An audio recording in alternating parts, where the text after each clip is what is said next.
tuturuan ako ni mama ko magsaing. Ay, Nag-una-una na siya. Ayun, natapon tuloy ang bigas. guys, 3 takal to guys. Hugasan ko na. Guys, alam mo ba magsaing guys? Oh. Sabihin mo makakon tama na. Sige, boss. Sige. Hugasan mo na. Te.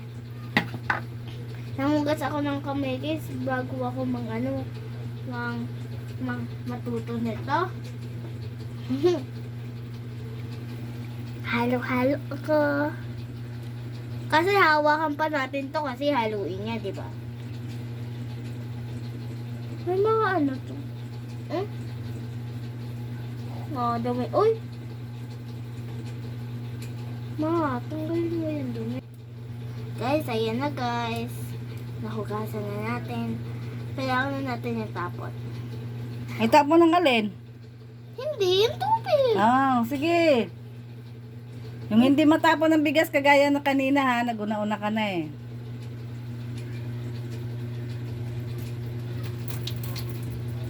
Di mo naman siya kailangan harangan. Makikita mo naman yung bigas kung nandyan na sa gilid eh. Hindi mo na siya kailangan harangan. Oh. Kung nakita mong wala na, sige. Alisin na. Isa po. Pangalawang hugas ko na guys. Halos tapon na natin lahat kasi kalahati lang natin.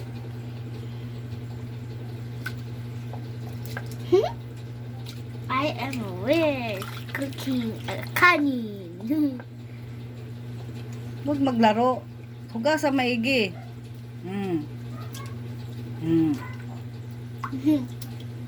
Damit ko isa kamay.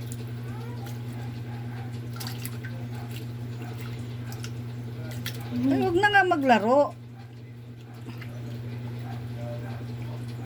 Tapon mo na yung tubig.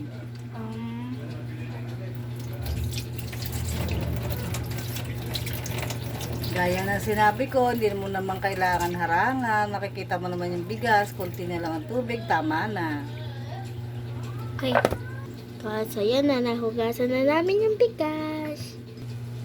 Dahil 3 sandok to guys, magsasandok din tayo ng 3 kalahati na tubig. So, sa natin. Okay na to. Diba? Bilangin mo rin. 1. Punuin mo yan. Punuin mo yan. Puno. Ganto. 2. And 3. Kalahati. Kalahati. Ayan. Ilalagay na natin siya dito habang wala pang apoy kasi bawal ako mag-apoy. Tirir! Ako na ang magsisindi ng kalan.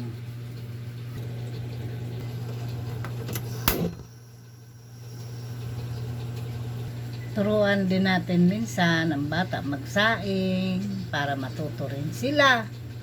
Di ba? Guys, ito na yung kanin na niluto ko. Ayan, luto na. Marunong na siya magsaing. Thanks for watching guys. See you next time. Thanks for watching.